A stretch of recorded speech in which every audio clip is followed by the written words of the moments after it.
Praise God. So ngayon po pag-uusapan natin ay Book of Exodus na tayo. This is the second book of Pentateuch o yung first 5 books na isinulat ni Moses. Ano po? So pinamagatan po natin ito, Book of Exodus, Freedom from Slavery. Now, let's continue. Now, this is the main verse na atin pong, the central verse actually, thematic verse that we will read from Exodus 29. Kumbaga parang ito yung pinaka buod ng lahat ng ng pag-uusapan natin. The Bible says, "And they shall know that I am the Lord their God who brought them out of Egypt, that I might dwell among them." Itong verse na ito sa Exodus 29:46, parang ito yung kung mabubuo natin dito na ito yung pinaka layunin ng Panginoon. Nakuha nyo? Na ang mga tao ay makilala ang Diyos at ang Panginoong Diyos mismo. Ninanais niya na manahan sa kalagitnaan ng kanyang mga hinirang. Okay? So yan. Now,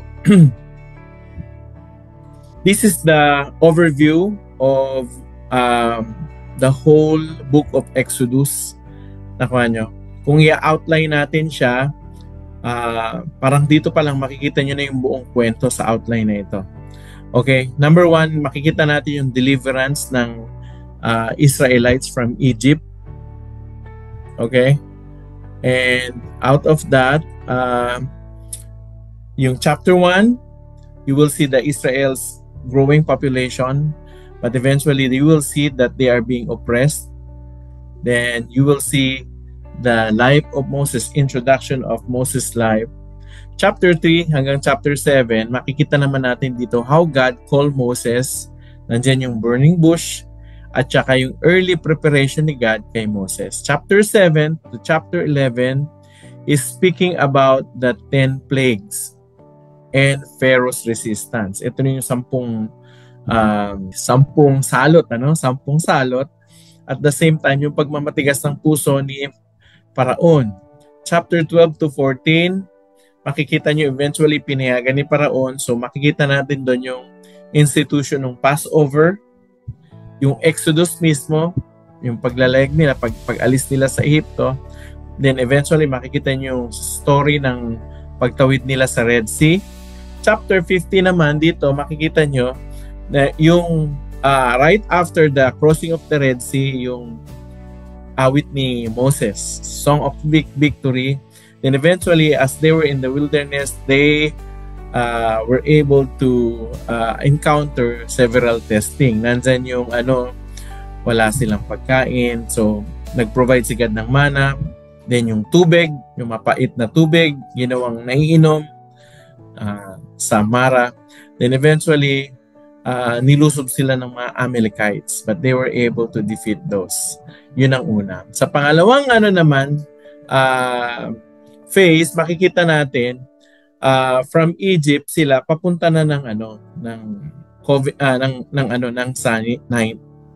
Sinai. So nasa Sinai na sila, and at Sinai you will see nag-arrive sila sa Sinai, tapos nakita nila ang Diyos mismo sa pamamagitan ng himala niya actually na ginawa sa Sinai. Sa chapter 20 hanggang 23, dito binigay ng Diyos ang kanyang 10 utos at saka yung mga civil and ritual laws. Okay, chapter 24, ni-ratify ni God at pinakita yung mga sacrifices na dapat nilang gawin so that they will be acceptable in His sight. Okay, yung pangatlong phase naman, makikita natin chapter 25 hanggang chapter 40 na ito. Dito man, dinidetalye na binibigay ng Panginoong Diyos yung lahat ng instruction niya pagdating sa tabernacle. So, ang ilan nga sa mga theologians at Bible scholars, sinasabi nila na ito raw yung time where people are actually God is teaching them actually to how to approach Him in worship. So, Ayan, yan yung pinakabuod, no? From chapter 1 hanggang chapter 40. Okay. Now, kung titingnan naman natin sa geographical thematic outline, yung chapter 1 to 12, ayan yung nasa Egypt pa sila. Yung chapter 13 to 18, ito yung naglalakbay sila papuntang Mount Sinai. Okay? Yung chapter 19 to 40, nasa Mount Sinai sila, na kung saan binigay ni God yung 10 Commandments hanggang sa binigay ni God kay Moises yung instruction patungkol sa tabernacle. Now, the story of Exodus actually is the greatest escape story. Alam niyo kung bakit? Kasi ang nilabas ni Moses na tao from Egypt ng mga Israelites, sabi ng mga theologians at mga Bible scholars, is more likely 2 to 3 million people. So, just imagine, 2 to 3 million people are actually escaping from Egypt. And these 2 to 3 million people are actually walking through the deserted terrain from Egypt going to Canaan. And just imagine, they were traveling, there were no food and no water. Ngayon, inestimate ng mga Bible scholars kung gaano karami yung kakainin nila. Etong sabi nila, mga 100 tons daw ng pagkain, 100 tinulada, at saka 2 milyong galon na tubig ang kanilang kailangan araw-araw. Sa loob ng, may typo error dyan. Hindi yan 40 days. Actually, 40 years. Bakit ba may typo error dyan? Okay. That's 40 years. Imagine, 100 tons of food and 2 million of gallons of water every day. Nyo, kaya greatest escape story talaga ito. And throughout those 40 years, the Israelites actually were able to experience the provision of God by providing them food through manna. And manna is like a bread that is baked from heaven, Manna, at hindi lang yun, God provided them water throughout the 40 years of their travel. Now, ang Book of Exodus, basically, ang author niyan, ang sumulat niyan ay si Moses. That is part of tinatawag nating Pentateuch of first 5 books. Nakuha nyo? Ngayon, pwede nating hatiin actually sa 2 major sections ang buong libro. Ang first section, pwede nating sabihin na this is God's deliverance. And through God's deliverance, you will be able to see God's grace. Yung biyaya mismo ng Panginoon. Nakuha nyo? Pangalawa, sa kalagitnaan o yung kalahati naman ng libro, makikita nyo yung God's law. Yung bawal daw yun sa 10 utos at yung lahat ng mga civil and rituals, religious laws actually. At doon naman, inaasahan naman, by giving that law, God actually is expecting man's response, yung response natin, doon naman sa kanyang grace. So God's grace, then man's response to God's grace. Now, Moses actually, as the author of Pentateuch, is actually one of the most respected person after Abraham sa sa Jewish tradition. Isa siya sa pinaka-respetadong tao. Alam niyo kung bakit? Kasi ito yung tao na nakausap ang Diyos, katulad ni Abraham, nakausap ang Diyos ng mukhaan, ng harapan. So Moses were actually respected. Even nga sa sa mga Muslims, Moses is well respected. Now, Exodus actually is central to the Old Testament. Ano ibig sabihin? Sentro itong librong ito sa Old Testament, isa sa napakahalagang libro ito, katulad ng kumbaga sa New Testament, ang message ay cross. Central ang cross.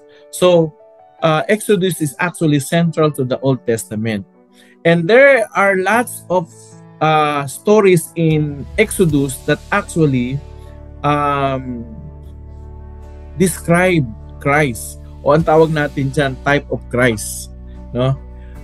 In Exodus, you will see a lot of type of Christ and His salvation, and it can be actually connected to Christian life in so many ways. That's why Exodus is a very significant book in the Old Testament. Now, maraming mga pagkakapareho ang nangyari sa mga Israelita na pwede nating i-apply sa mga Kristiyano ngayon, no? Katulad halimbawa, mga Israelita ay sila ay mga alipin o naalipin na matagal sa Ehipto. Parang tayo din ng mga Christians, bago tayo nakakilala sa Panginoon, bago tayo pinalaya, tayo ay mga alipin ng kasalanan. Ngayon, binisita ng Panginoong Diyos ang mga Israelita sa Ehipto sa pamamagitan ni Moises. And Christians actually were visited also by God through the people that were sent to us. Yung mga messenger niya, maaaring yan ay pastor o mga leader ng simbahan o kaya ordinaryong mananampalataya, pero sila ang pinadala ng Panginoon para tayo ay makakilala sa Panginoon. Nakanyo? Now, sa Exodus, ang mga Israelites, meron silang tinatawag na Passover lamb. Nakanyo? Bago sila nakalabas ng Ehipto, nakalaya sa Ehipto, kailangan nilang inutusan sila ng Panginoong Diyos na magpatay ng Passover lamb. Naalala nyo, sa kwento, actually, yung dugo ng kordero pinahi doon sa mga doorpost, no, ng mga bahay nila upang hindi sila mapasok ng anghel ng kamatayan. The same type actually, Christians, tayo, mga Kristiyano, nakalaya tayo sa kasalanan dahil sa kordero ng Diyos. At yun ay ang Panginoong Kristo. Actually, yung Passover lamb sa Exodus is a picture of the coming Christ. Nakanyo? So maraming implications, no, na nangyari sa Exodus na makikita natin ay picture pala yun ng Kristiyano ngayon. So yan. Now, yan, katulad nga niyan, yung Passover lamb. Yung Passover lamb actually ay isa sa very significant figure sa Exodus dahil ito actually ang unang-unang picture na makikita natin sa Messias, no, sa Messiah na darating, is actually pictured as the Passover lamb. Nakanyo? Now, may gusto akong i-point out dito eh. Ayan. Ayan. Eto, pakinggan nyo to ha. The blood of the Passover lamb was actually smeared at the doorpost to escape the angel of death during the 10th plague. Naalala nyo yung pang-10 salot para hindi mamatay ang mga panganay ng mga pamilya. Kailangan sundin nila yung mahigpit na bili ni Moses. At yung Passover lamb, yung kordero na kanilang papatayin, yung dugo dapat nilang ipahid sa hamban ng kanilang mga pintuan. Kasi ang ibig sabihin nun, pag nakita yun ng anghel ng kamatayan, hindi na nila kailangang patayin yung panganay sa loob ng kanilang tahanan kasi meron nang namatay. At ang palatandaan, yung dugo ng kordero. Nakuha nyo? Now, sa ating buhay, tayo mga mananampalataya, Jesus Christ is our Passover lamb. At yung sinakripisyo niyang dugo sa krus ng Kalbaryo, yun yung nakapahid sa atin, kumbaga. Kaya, ang sino mang sumampalataya kay Jesus ay tinubos na ng dugo ng Panginoong Kristo. Katulad yun nung nangyari sa Exodus. Now, kung titingnan nyo daw, ang Passover lamb, nangyari siya noong 14th day of the Jewish calendar. This is 1,000 years later, the same date Christ was crucified, on the same calendar where the Passover lamb was killed. 3 p.m. and Jesus cried out. Nung 3 p.m., ang Panginoong Kristo ay sumigaw. Anong sinigaw niya? It is finished. Okay? It is finished.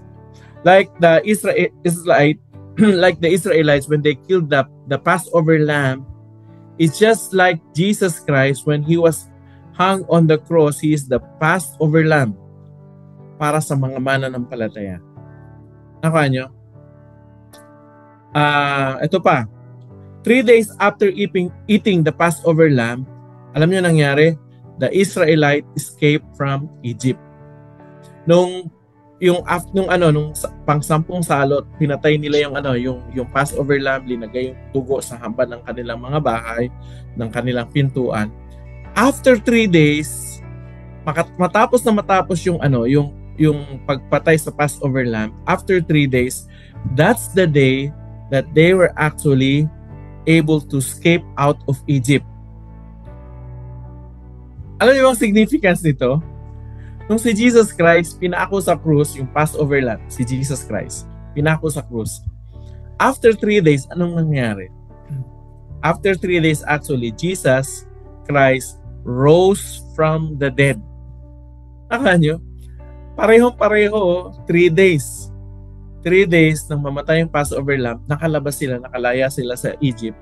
And just like the picture of Jesus Christ when he was slain on the cross, after 3 days, he rose from the grave. Now, after the... Teka, pakikita ko sa inyo yung... ito. Ayan. Pagkatapos nila actually lumabas sa Ehipto, nakuha nyo. After that, what happened? They crossed the Red Sea. Okay? And for us Christian, parang Red Sea actually in Exodus is the picture of Christians' baptism ngayon. Whenever you receive Jesus Christ, the next thing for you to do is to step forward and commit to the Lord through baptism. So, in Israel, actually, that's what happened. No? This is a picture. The picture actually of crossing the Red Sea is the picture of Christian going through baptism. Now, ito maganda. After 50 days from Egypt, si Moses ay tinawag ng Panginoon. Nasa na sila eh? Nasa Mount Sinai. After 50 days, si Moses, tinawag siya ni God, umakyat sa bundok ng Sinai. Bakit? Kasi binigay ni God yung 10 Commandments. So God gave His word, the 10 Commandments, so that people will obey Him. He separated actually, He make a distinction that Israel is a holy nation. So He gave His word, no 10 Commandments. Alam niyo ba, after 50 days, when Jesus Christ rose from the dead, alam niyo nangyari? He gave His Holy Spirit. Jesus Christ sent the Holy Spirit to every believer. Alam niyo kung bakit? Para ibigay niya para bigyan niya tayo ng kapangyarihan actually na sundin yung mga salita niya. Kasi kung wala ang banal na Espiritu sa ating buhay, hindi natin masusunod actually. We are powerless to obeying the Word of God. So parang just like Moses, after 50 days, God gave His word. Now, after 50 days, when Jesus Christ rose from the dead, He gave His Holy Spirit. Ang tawag natin dyan ay Pentecost. Nakaka niya? Ayan.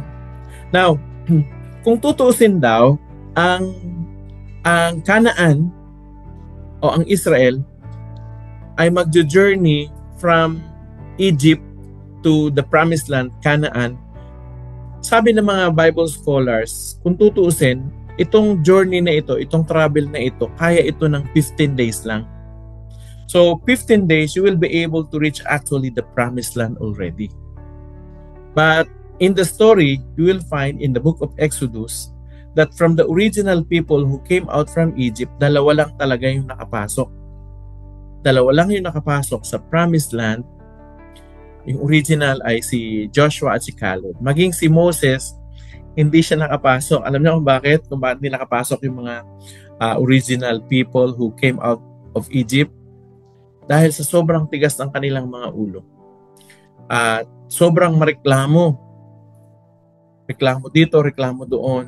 May nakita na nila ang kapangyarihan at ang himala ng Diyos sa kanilang buhay, pero nagdududa pa rin sila. At paulit-ulit, pabalik-balik sila doon sa kanilang mga Diyos-Diyosan na nakilala doon sa Egypt. Actually, isa yun sa mga dinil ng Panginoon sa kanila actually. Paglabas pa lang ng Egypt, pinapakilala ng Panginoon na siya lang ang totoong Diyos, nag-iisang Diyos. Pero itong mga Israelita na ito na lumabas sa Ehipto, napakatitigas ng ulo. To the point na si Moises, sa sobrang katigasan nila, si Moises nasuway din yung isang pinagbibili ng Panginoon. Ang sabi ng Panginoon, magsalita ka sa bato para yung bato maglabas ng tubig. Yung nung nauna kasing event, hinataw niya yung yung bato tapos lumabas yung tubig. Tapos nang hingi na naman yung mga tao ng tubig, this time, ang sabi ng Diyos, magsalita ka lang sa bato. Ginawa niya, hinataw na naman niya yung bato. Kaya sabi ni God, okay, hindi ka makakapasok sa promised land. Siguro sasabihin niyo, parang antindi naman. Hindi, kasi alam niyo ba, yung batong yun, actually, na hinataw, that is a type of Jesus. It speaks about Jesus. Hindi pwede na 2 beses na mamatay si Jesus sa krus ng Kalbaryo. And that rock actually speaks of Jesus. Nakuha niyo? So that's it. Now, ano ang matututunan natin sa tabernacle? Nung nasa na sila, nasa disyerto na sila, ang Panginoong Diyos binigyan ng instruction. Malinaw na instruction, detalyadong instruction si Moises kung papaano niya itatayo yung tabernacle. At yung nakikita niyong picture ngayon actually is the picture of the tabernacle. Anong mapapansin niyo sa tabernacle? Nasa gitna siya. Nasa gitna siya ng community, no? It signifies that God wants to dwell in the midst of His people, the Israelites. Yan ang gusto niya. Gusto niya na makita, malaman, maramdaman, mapagtanto ng mga tao niya na siya ay nananahan sa gitna nila.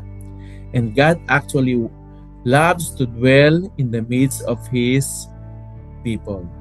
Now, there are important things that you and I need to learn from tabernacle. Next, tayo? Okay. Ang tabernakulo, itong tabernakulo, nasa pinaka-sentro yan ng ng community ng buong Israel. Imagine niyo po, 2 million. 2 million na katao, nakapalibot, tapos nasa gitna po yung Tapos may po yan, may map kung saan banda ang mga lipi ni Israel, yung 12 tribes. Nakaposition yan. Tapos nasa sentrong-sentro, nasa gitnang-gitna ang tabernacle. Now, there are important features that you and I need to understand when it comes to tabernacle. Okay? Number 1, ang tabernacle has only one door.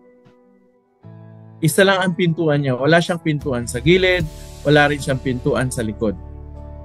It only has one door. Actually, listen to this. The tabernacle is a type of Christ. Ano ibig sabihin nun? In order for you to come to God, kasi during the time of Moses, you can come to God to the tabernacle because the tabernacle actually is the place where the presence of God dwell. Kung gusto mong pumunta doon, you will have to pass to only one door. Nakuha nyo? The same type actually, if you want to go to God, anong sabi ni Jesus Christ? I am the way, the truth, and the life. And no one comes to the Father but by through me. Si Jesus lang ang kaisa-isang daan at wala na pong ibang daan. So hindi po pwedeng i-share ni Jesus Christ sa mga santo, kay Mama Mary, o kahit kanino pa man.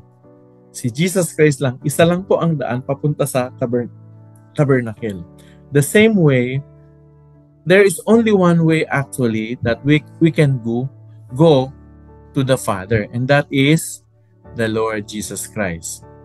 Now, anong kasunod dyan na makikita nyo?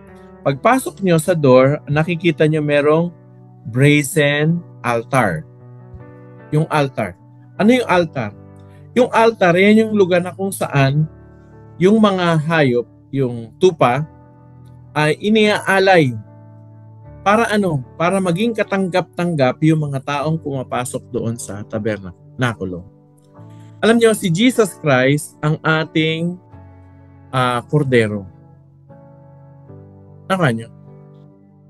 Para maging katanggap-tanggap tayo sa Diyos, kailangan dumaan tayo kay Jesus. Si Jesus Christ ang tanging katanggap-tanggap na kordero sa mata ng Diyos, wala nang iba. So, the door actually is the picture of Jesus Christ, pero hindi lang yun. Maging yung altar. Yung altar actually is where the lamb is being sacrificed. And you know what? God will only accept us if we have the right lamb, and that is Jesus. Nakuha nyo?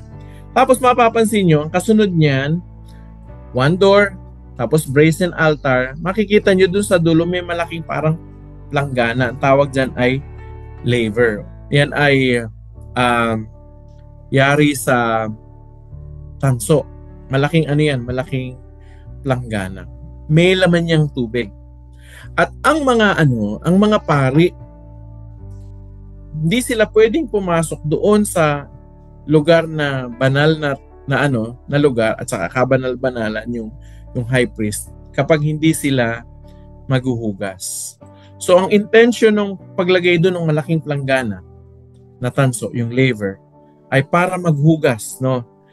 That is actually a very big basin where the priest wash their hands before they could draw closer to God.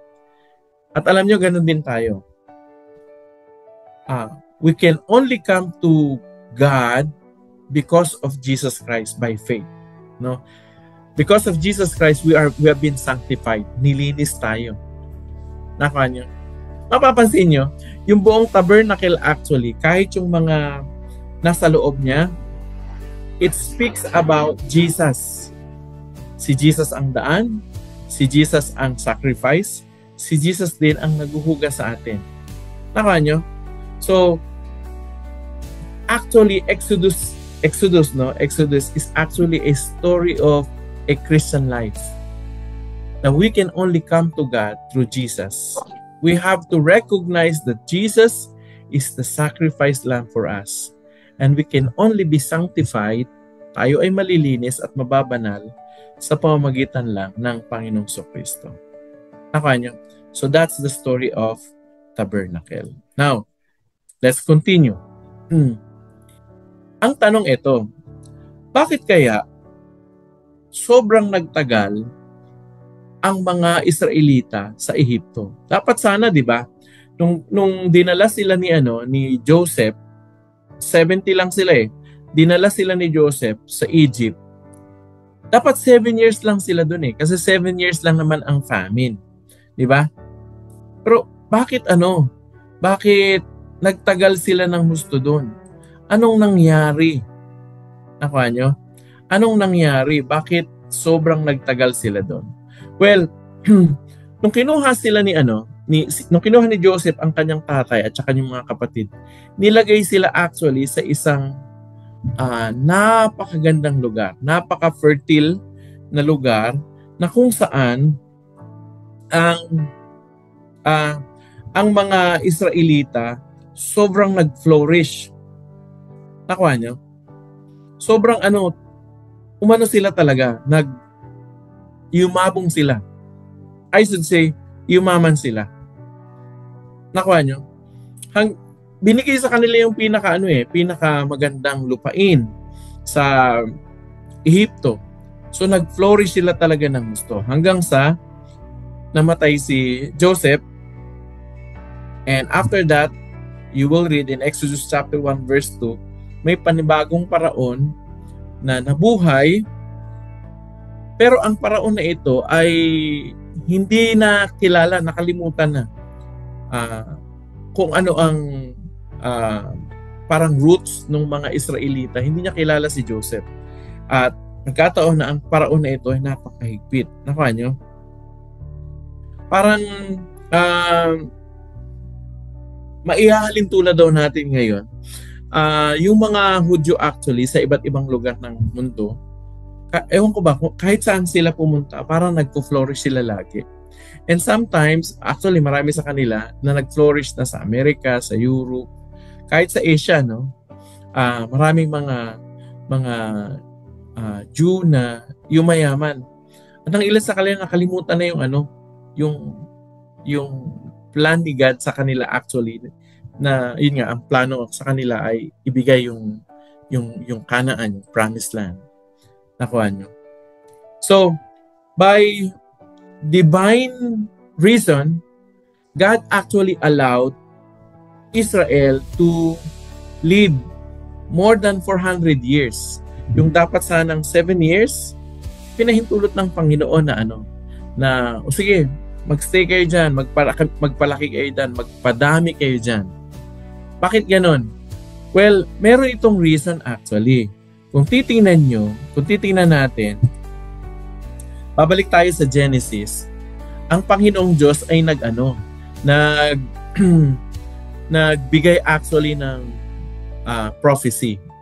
Nagpakita kay Abraham kung anong mangyayari sa kanyang mga ninuno. Balikan natin yung account na yun. Ito yung account na kung saan ay pinakita ng Panginoong Diyos kay Abraham kung ano mangyayari sa kanyang mga kaapu-apuhan. Genesis chapter 15 ito verse 12 to 16. Ito yung time actually na si God nakipag-covenant kay Abraham. Basahin ko verse 12. As the sun was going down, a deep sleep fell on Abram. And behold, dreadful and great darkness fell upon him. Isang nakakatakot daw na panaginip actually nakita niya. No? Great and dreadful darkness fell upon him. Ano kaya yun? Tingnan natin. Now, then the Lord said to Abraham, ito yung paliwanag. Sabi ni God, know for a certain that your offspring will be sojourners in a land that is not theirs, and will be servants there, and they will be afflicted for 400 years. Anong sabi ni Yahweh kay Abraham? Sabi niya, dapat mong malaman na yung mga inapo mo, yung kaapu-apuhan mo, mangyari sa kanila, sila, sojourners, meaning nomads, no? Wala silang permanenteng tahanan. Tapos sabi, magagawi sila sa isang lugar na kung saan, sabi, ano mangyari sa kanila? Sa isang lupain daw, land that is not theirs. Sa isang lupain, mapupunta sila doon na hindi sa kanila. At doon daw, ano mangyayari? Magiging mga servant sila. Alipin. Hindi lang sila basta magiging alipin, sabi, pahihirapan sila doon, makakaranas sila ng kahirapan. At sinabi ni God kung gaano din katagal. Sabi ni God, 400 years. So ayan yung isa sa reason. During that 400 years, ito ang sabi ni God, but I will bring judgment on the nation that they serve. And afterward, they shall come out with great possession. Sabi niya, ito mga inapo mo, aalipinin doon, maghihirap. Pero sabi niya, hindi, bibigyan ko sila ng hustisya. Ako magpaparusa sa bansang yon, at hindi lang basta magpaparusa, paglabas nila doon, ano daw mangyayari? Paglabas nila, meron silang patakot-takot na possessions o ari-arian na ilalabas. Now, tuloy natin. And they shall come back here. At ang sabi ng Panginoong Diyos, babalik sila rito. Saan? Sa Kanaan. Babalik sila rito. Ano daw? Sabi niya, paano daw? They will come back here in the 4th generation. So yung pang-apat na saling lahi. Sabi niya, babalik dito para ano daw? Anong reason? For the iniquity of the Amorite is not yet complete. Okay. Hinayaan ng Panginoong Diyos na mag-flourish sa Egypt kasi 70 lang sila nung pumunta doon. After 400 years, so dumami na sila ng dumami. Sabi nga ng mga scholars, more or less 2 to 3 million. Eventually, sabi ni God, kukunin ko sila sa Egypt, lalabas sila na mayaman, marami silang ari-ari ang dala-dala. Tapos sabi pa ni God, sa panahon na yon, sabi niya, sila ang gagamitin ko para parusahan ang kasalanan ng mga Amorites. Ano ba yung mga Amorites? Ito yung mga taong nakatira actually sa Canaan. And according to studies, ang mga Amorites, mga mga pagans. They actually believe in false gods. At alam mo ang ginagawa nila? Sexual rights, tapos sinusunog nilang mga anak nila para ialay sa kanilang Diyos-Diyosan na si Molech.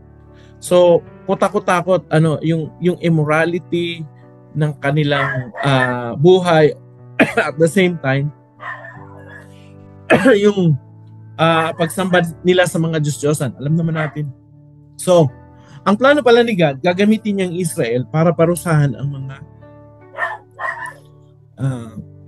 Amorites. So, yun ang plano ng Panginoong Diyos.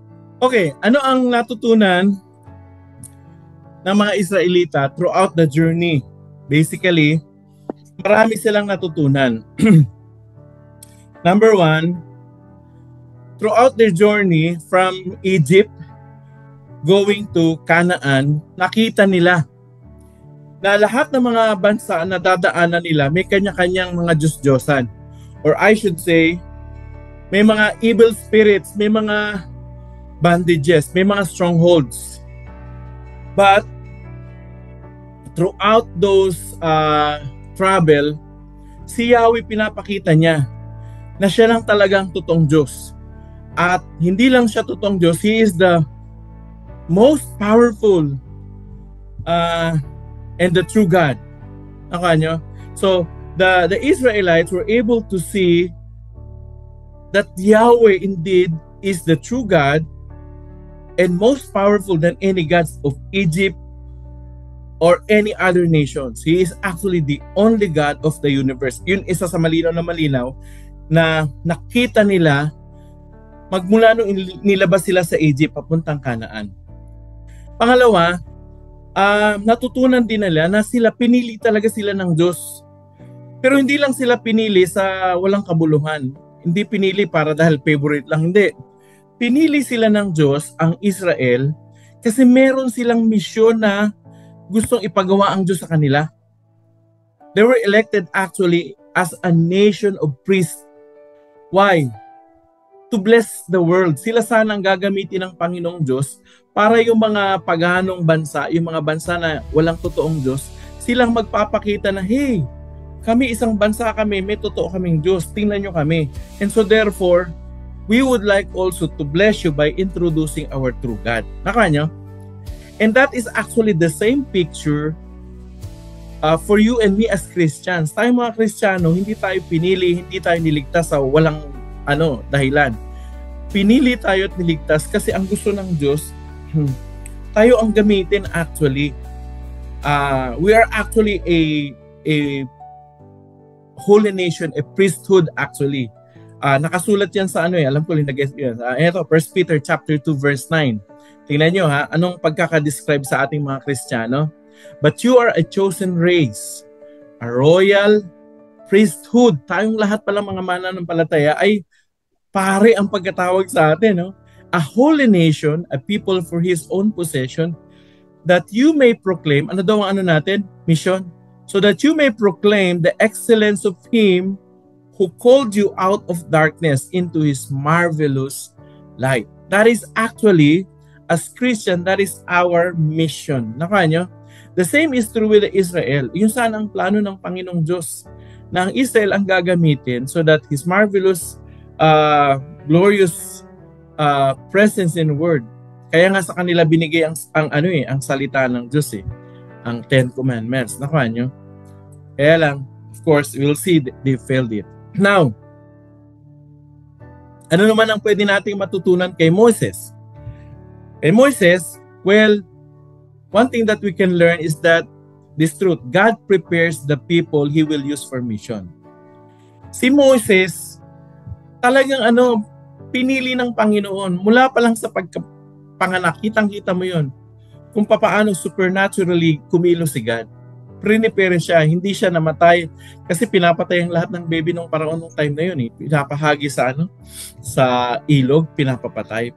Pero si Moses, miracle baby talaga.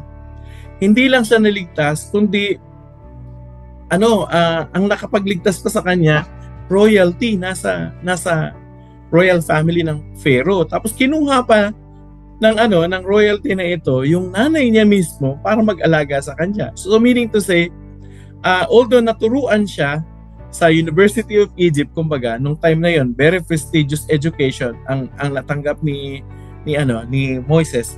Pero naturuan din siya nung nanay niya. Nakuha niyo?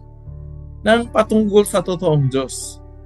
So basically, 40 years, nasa royalty si Moses. Pero what happened after 40 years?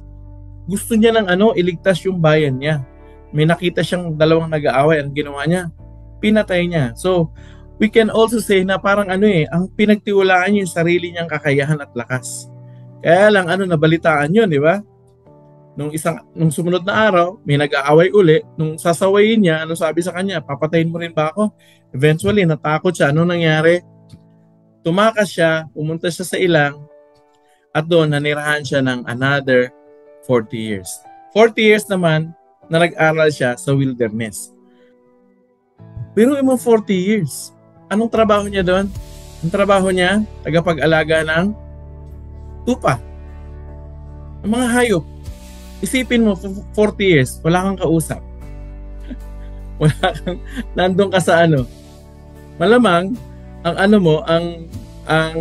kumbaga, 40 years ka sa Egypt University, magaling ka magsalita. Pero 40 years kang nasa wilderness, baka hindi ka na magaling magsalita. Magaling ka nang yung mag-unga. Kasi lahat ng naririnig mo doon, kambing, tupa, baka, siguro ganun, But even that time, even yung time na kung saan nagtatrabaho si Moses was actually a preparation of God. Alam niyo kung bakit? Kasi magpapastol pala siya ng 2 to 3 million people. At hindi lang yon. Bakit sa wilderness? Kasi eventually, He is going to bring these people into the wilderness. For how many years? For 40 years.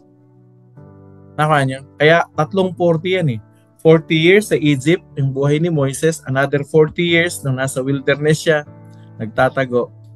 Pero after that, God called him to serve Him another 40 years with the Israel. Nakuha niyo? So, what else can we learn from Moses? Well, another lesson that we can learn is that God equips and empowers His people. Ano yung mga excuses ni Moses nung siya ay tinawag ng Panginoon para maglingkod sa Kanya? Ito yung mga yon. At madalas, ito rin yung mga excuses ng mga Christian ngayon. Pag tinatawag ni Lord para mag-serve sa Kanya, anong sasabihin? Hindi naman ako hindi naman ako prominenteng tao. I'm just a nobody. Ano pa? Hindi ako marunong magsalita. I don't know what to say. Hindi ko alam sasabihin ko O kaya, hindi naman sila makikinig siguro sa akin. Di ba? O kaya, ang ilan sa inyo, tinatawag ng Panginoon to serve as whatever capacity. Sasabihin nyo, hindi ako magaling na speaker. O kaya, sasabihin nyo, bakit ako pa pinadala nyo? Ba't hindi na lang ang iba? Those are the excuses of Moses. Alam nyo? Pero alam nyo ni God. Nakuha nyo. Paano in-assure ni God that He's going to equip him actually and empower him? Alam nyo, assurance ni God, pinakilala niya ang sarili niya. Doon pa lang sa burning bush, anong sabi niya? Pinakilala niya, I am. Alam niyo, ibig sabihin ng I am, hindi niya yung I was, hindi yung I will be, kundi He is the ever-present I am. Anong ibig sabihin nun? Hindi ako nagbabago. Hindi kita iiwanan. Lagi ako nandiyan. Yun yung I am. Ako ito. Hindi nagbabago. Yun ang pinakilala ng Diyos kay Moises. So God equips and actually empowers His people. Okay? Now, ano naman ang pwede nating matutunan kay Pharaoh, kay Paraon sa panahon ni Moses? Well, ito, number one, we can learn from his story that God is sovereign. He is a sovereign God. Ano ibig sabihin nun? Kontrolado ng Diyos ang lahat ng bagay. Nakuha niya?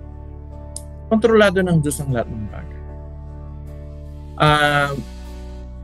Kung titingnan nyo, no, bakit si Paraon parang paulit-ulit yung niya, yung pagmamatigas niya, di ba?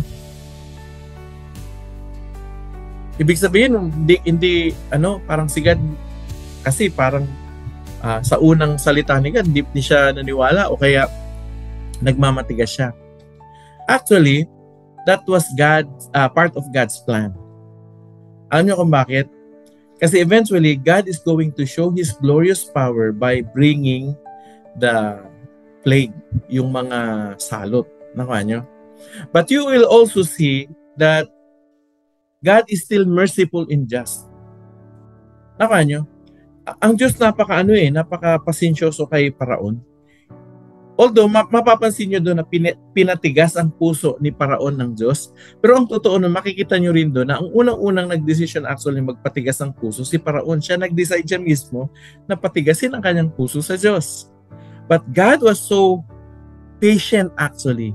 He was so merciful na hindi niya agad pinatay . Nakuha nyo? At siguro kung i-relate natin sa buhay natin, ganun din tayo mga Kristiyano. Alam niyo, ang Panginoong Diyos napakapasensyoso sa akin. Kahit gaano katigas ang ulat kasama. At lalo-lalo sa inyo rin, no? Pare-pareho tayo. And sometimes, God uses this para pukawin yung puso natin. At mapapansin nyo, parang pag hindi ka tumugod dun sa una, tumitindi. Una, ginagamit ni God disturbance. Doon sa 10 salot, nandoon yun. Unang ginamit niya, disturbance. Nagbigay muna siya ng mga pahiwatig para somehow mag-isip-isip ka. Yun yung disturbance . Tapos, hindi pa rin napukaw yung puso, nagmatigas pa rin, nagpadala na ang Diyos ng disease, sakit na. Diba? Nagkabukol-bukol sila. Diba? Nagkaroon ng mga kuto, yung mga balat nila, diba? Disease ng pinadala. Tayo ganun din . Una, pupukawin muna ng Panginoong Diyos yung pero pag hindi, sige, hindi ka mapukaw dyan. O sige, sa sakit. Minsan ganun tayo, di ba? Doon sa sakit tayo napupukaw. Pero yung iba hindi pa rin. So, hindi pa rin napukaw actually sa sakit pero ang kasunod na pinadala ng Diyos, disasters na. Ito na yung dumating na yung mga locust, di ba? Mamaya, pakikita natin yon. Tapos, umulan na ng blocky-blocking yelo. Diba? Tapos, nagdilim na ang araw. Disasters talaga. However, hindi pa rin siya tumugon. Yung pinaka-final, death na yung pinadala. Mga kapatid, sana wag na tayo umabot dun. Doon pa lang sa disturbance, mag-comply na tayo kay God, bumalik na tayo sa Kanya. Ang ilan sa atin nasa disease na . Di ba? Binigyan ka na ng sakit para manumbalik sa Kanya. Manumbalik na. Huwag na nating paabutin sa disasters tsaka sa death. So that what is actually happened to Pharaoh. Now, Ito yung 10 salot, no? Yung una, yung tubig ginawang dugo.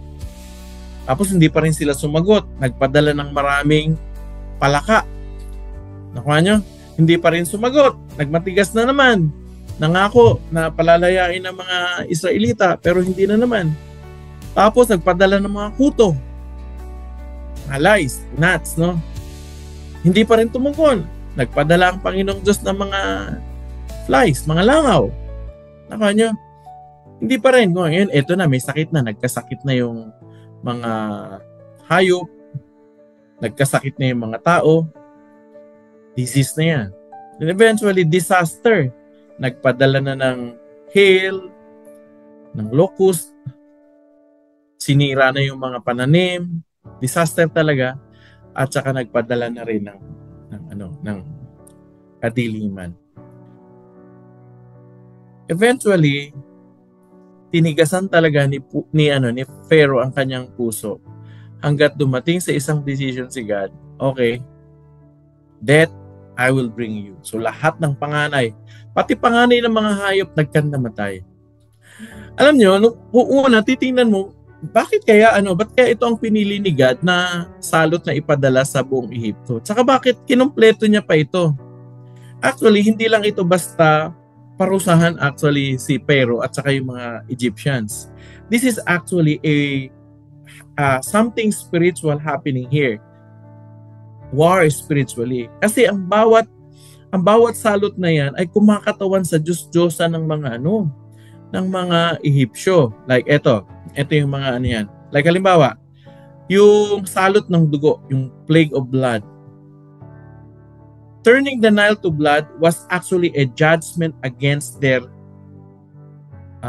god Apis. Meron silang Diyos-Diyosa ng pangalan ay Apis, the god of Nile, Isis, and the goddess of Nile, Num. Nakuha nyo? Nung pinakita ng Panginoong Diyos na He can turn actually the river Nile into blood, ang pinapakita doon, hinagapi ni Moises ng Diyos ni Moises ang mga Diyos-Diyosa ng Egypt na ito ngayon.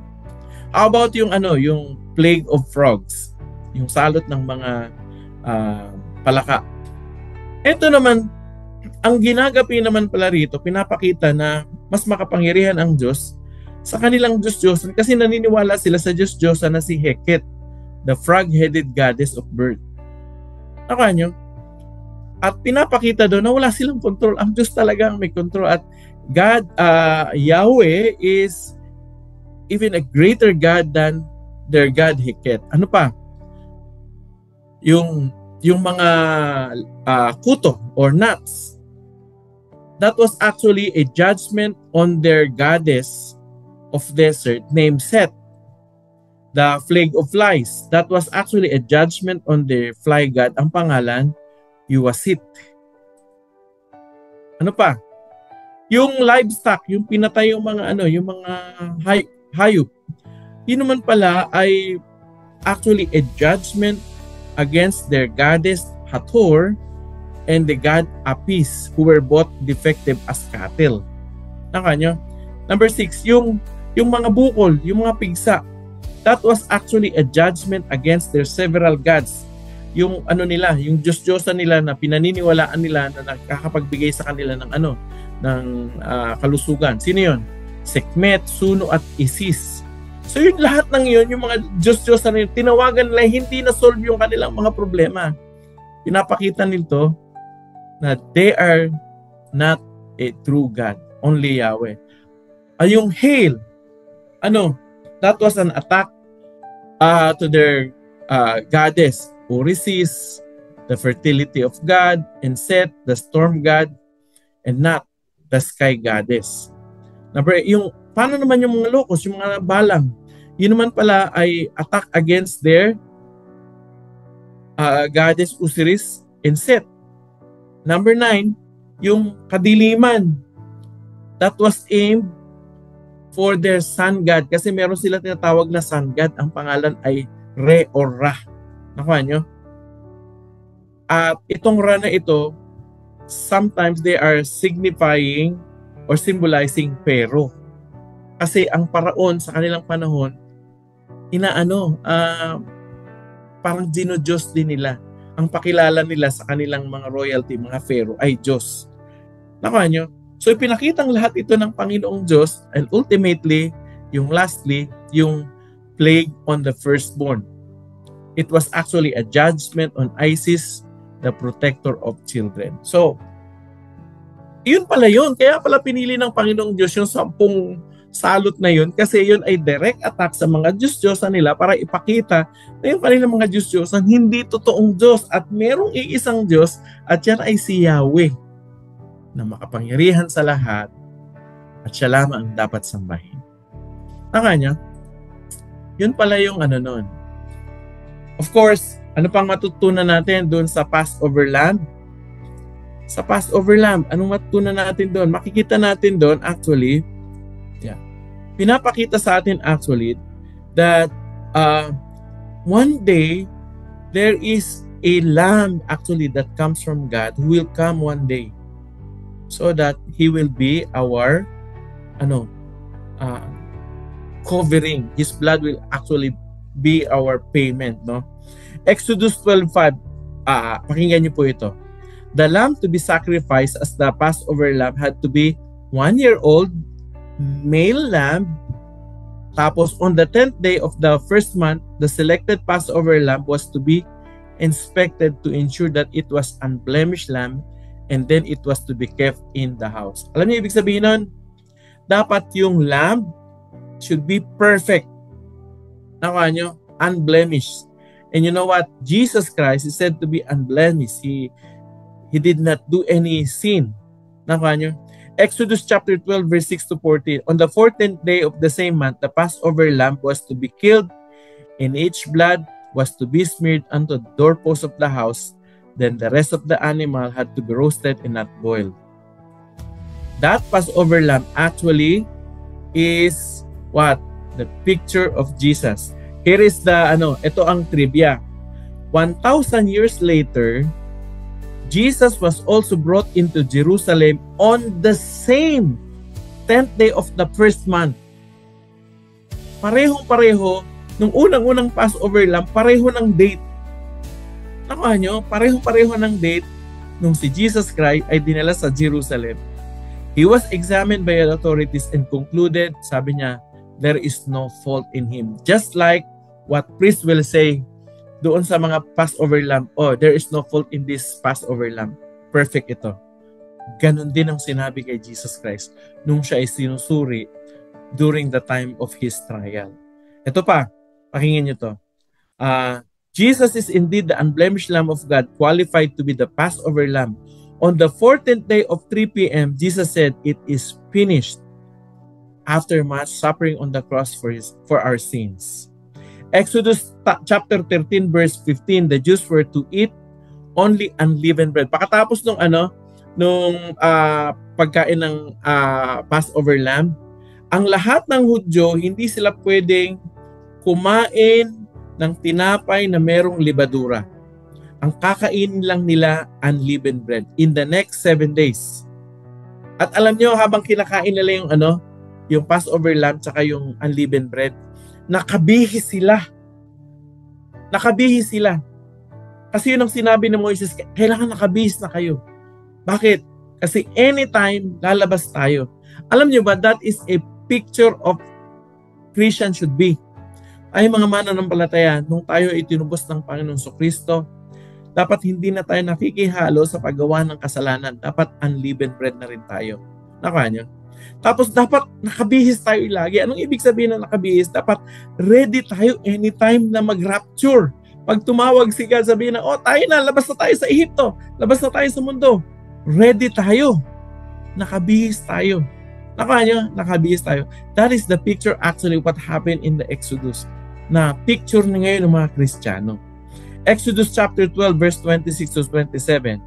Today, even after 3,500 years had passed, since the Exodus from Egypt, Jewish families still celebrate the Passover meal. Hanggang ngayon, nakakalungkot lang, yung mga Hudyo, ginagawa pa rin nila yan. No? Kasi hindi pa nila nakikilala yung kanilang Messiah. And that is Jesus Christ. Pero kung maintindihan lang nila, Jesus Christ is the Passover Lamb. Amen? So, what else can we see from this? Ayan. Ano pang mga significant event na makita natin dito? Isang very significant dito na mababasa nyo sa Exodus ay yung pagsama ng presensya ng Diyos. Sa umaga, pillar of cloud siya. Pero sa gabi, pillar of fire. Grabe, meron talagang tapos hindi umaalis yun. Hindi umaalis yun.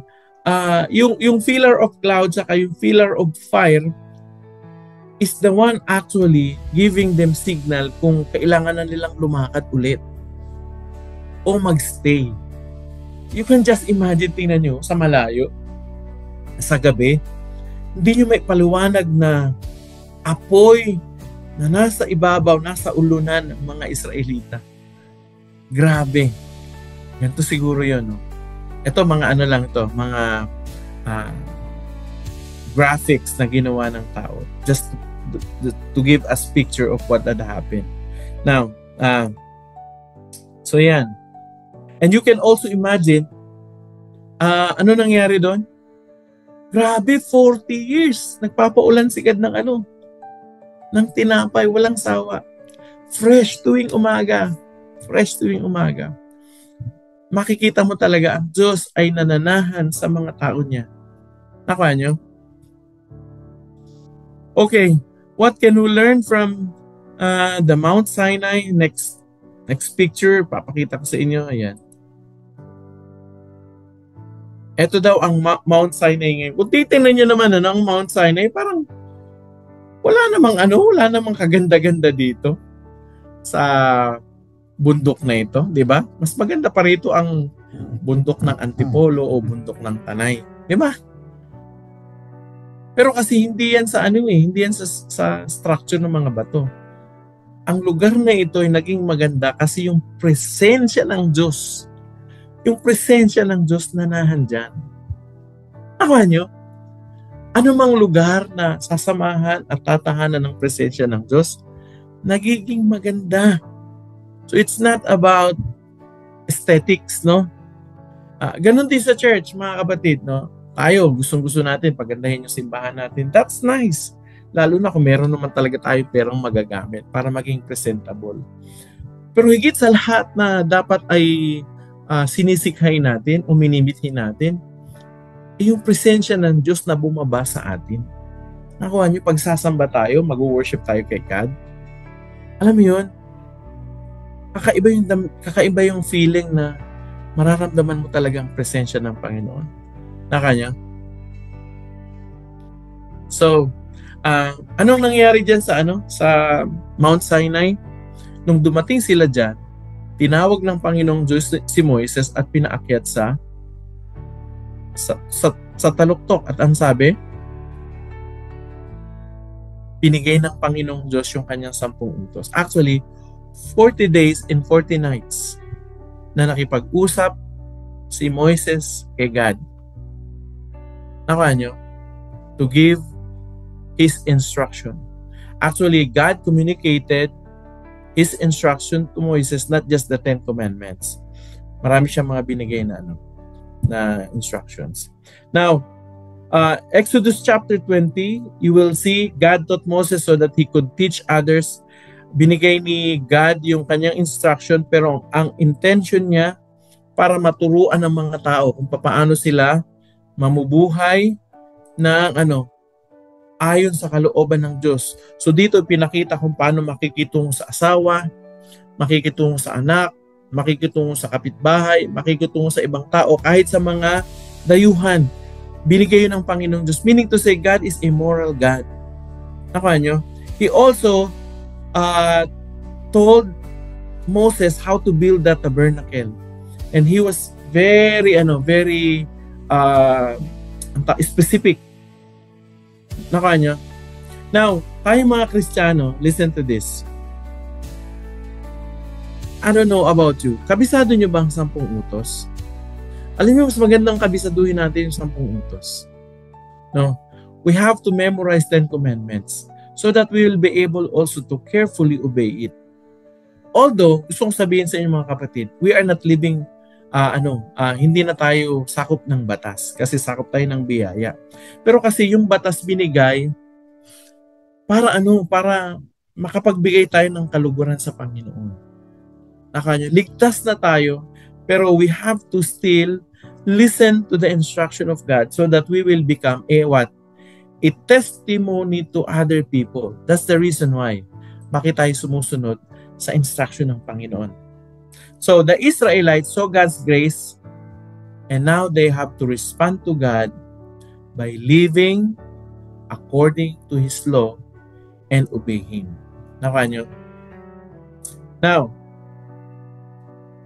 naalala nyo, nung nasa taas si Moises, ang mga tao, nagsisimulang gumawa na sila ng Diyos-Diyosan nila, bumaba si Moises.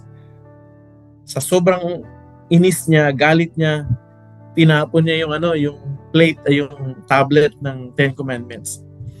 Eventually, bumalik siya kay God. Ang gustong gawin ni God, sabi, papatayin ko na itong mga Israelitang ito. Sabi niya, umalis ka dyan. Sabi niya, gagawa na ako ng bagong bansa sa lahi mo, Moses. Pero alam niyo, sabi ni Moses, no Lord, no. Alam niyo, si Moises, parang naging si Jesus Christ, nag-mediate siya between God and the Israel. Anong sabi niya? Wag po, kasi pag pinatay niyo po itong mga taong to, anong sasabihin ng mga taong nakatingin? Kaya sila nilabas ng Diyos para patayin sa ilang. Alam niyo, because of that, God actually was won by the heart of Moses. Grabe yung prayer na yun ni Moises. Tapos ang panalangin niya pa ito hindi ko makakalimutan na prayer ni Moises. Panginoon, kung dadalhin mo kami sa lugar na yon, sa promised land, na hindi mo kami sasamahan, sabi niya, wag mo na lang kami dalhin doon. Moses actually wants the very presence of God to go with him. Alam mo kung bakit? Kasi may kakaiba. When the presence of God actually goes with us, there is a big difference. So, eventually, at the last chapter, makikita nyo that Moses built an amazing tabernacle. And after that, the presence of the Lord actually dwells in the tabernacle. Paano nila gawa yung tabernacle? Well, as you know, as the Israelites were going out from Egypt, hiningi nila yung kanilang mga kailangan dun sa mga amo nila, yung mga bossing nila. At wala nang isip-isip, pinagbibigay. Lahat ng hingi nila binigay. So they were able actually to get a lot of possession. And those actually are the things that Moses used nung ginagawa na yung nung tabernakulo, ang lahat ng tao nagbigay ng kanilang contribution. And that is a very good picture of every Christian, no? Kapag may pangailangan sa ating iglesia, sa simbahan, dalhin natin. In fact, to the point na sa sobrang generous ng mga tao, kailangan ng pigilin ni Moises. Sabi, huwag na kayo magbigay. Sobrang madami na. May mga gusto pa sana magbigay. No? Sana ganun sa simbahan natin ngayon, yung pipigilin na kayo ni pastor. At sasabihin na, huwag na kayo magbigay. Sobrang dami na nating pera. Sana ganun, no? Pero that was actually a picture of people who are generously giving to the works of the Lord. So eventually, you will see God came down to what? To dwell among His people. So, these are some lessons that we can learn from Exodus. Number 1, we can see that God is a faithful deliverer. Mga kapatid, God will deliver you. Saang bagay tayo pwedeng i-deliver? First and foremost, sa kasalanan natin. Niligtas na nga tayo. Nung ikaw ay sumampalataya, ang pangalan mo nakasulat na sa langit. Pero hindi lang yan. Siguro meron ka pang mga humahatak sa'yo o mga pumipigil sa'yo. Suko mo yan kay God kasi God is going to deliver you. Siguro may mga utang-utang tayo. Sama ko na sarili ko. You know what? Even in that area of our life, God can deliver us. Okay? Number 2, faith and action triumphs in crisis. Ano ibig sabihin nun? Nung sinabi ni God kay Moises, Moises, itaas mo ang iyong tungkod. Bakit? Bubukas yung Red Sea. Dahil naniwala si Moises, he obeyed God. Nakuha niyo. Number 3, obedience and covenant actually shape our identity. Alam niyo tayo mga mananampalataya, binibigyan tayo ng utos ng Panginoon, hindi dahil sa yung trip niya lang na sundin natin siya. Actually, hindi ganun eh. Actually, lahat ng utos niya para sa ating ikabubuti. And actually, as we obey Him, as we go into covenant with Him, with relationship with God, actually, that becomes our identity. We are a people of God, servant of God, priest of God. Nakuha niyo? That becomes our identity. Number 4, God dwells among His people. You know what? It is God's desire to dwell among His people. Kaya alam niyo, natin yan? I-practice natin. Hingin natin sa Kanya, Lord, we want to see, we want to feel, we want to perceive your presence among us. You know what? God loves to dwell among His people. And number 5, community support and shared leadership. Naalala niyo yung nung nakikipaglaban na si Joshua sa mga Amalekites? Anong ginawa ni Moses? Umakyat sa bundok, tapos nag-pray siya. Habang nakikipaglaban si Joshua, si Moses nakikipag-pray. Habang nagpipray si Moses, nakataas ang kanyang kamay, nananalo ang mga hukbo ng Israelita na pinangungunahan ni Joshua. Kaya lang napagod siya. Pag napapagod siya, binababa niyang kamay, natatalo yung mga Israelita. So anong ginawa nung dalawa na kasama niya? Hinawakan yung magkabilang kamay, tinaas sa kanya, hanggang lubusang nagapi ang kanilang mga kalaban. We call that community support and shared leadership. Nakuha niyo. Ang isa pa dyan yung hindi kaya ni Moises ang mag-isa. Kailangan niya ng mga tao na makakatulong niya para pangunahan ang buong Israelita. Alam niyo, ganun din sa ministry. Hindi namin to kaya sa aming sarili lang. Maraming kailangang i-disciple. Kaya nga kami nagtitrain para kayo naman eventually, God will use you and God will manifest His power through you so that you can also reach to other people.